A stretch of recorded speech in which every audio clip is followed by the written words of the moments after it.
The XEM CPU has several options for add-on communication modules. Some are for normal TCP network traffic, but the XBF-PN cards are an option for a simplified EtherCAT network. EtherCAT is an industrial Ethernet protocol designed specifically for the needs of industrial automation. It offers many advantages over traditional TCP-based networks, such as dedicated nodes, sub-millisecond packet intervals, as well as deterministic time clock synchronization, which allows high-performance multi-axis integrated motion. The XEM CPU can support up to 2 EtherCAT modules. We can either go with 2 XBF-PN04Bs with 4 axes of motion per module, or 2 XBF-PN08Bs with 8 axes per module. We could also use one of each. It is important to note that while the CPU can support more than one card, all integrated multi-axis motion must occur within a card. No coordination is possible between one XBF-PN card and another, nor is it possible to have coordination with any of the PLC's onboard step and direction axes. The cards also must be physically installed right next to the CPU. Since we are using only one module, it will be installed into slot 2, which is the first physical position to the right of the CPU. Slot 0 is the CPU itself, and slot 1 is the onboard XEM motion controller. If we had 2 modules, they would need to be in slots 2 and 3. The EtherCAT network modules cannot be in any other slots, and no more than 2 may be connected to the XEM CPU.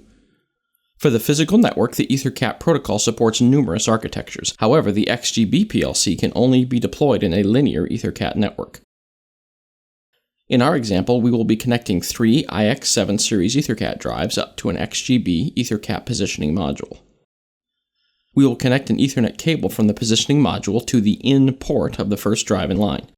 We will then go from the out port on the first drive to the second drive's in port, and then again from the out port to the third drive's in port. This completes our EtherCAT network. Unlike serial communication systems, there is no need for any type of hardware termination at the end of the line. For identification on the network, EtherCAT does not use IP or MAC addressing. Instead, there is a single master on the network, and it is connected to multiple slaves.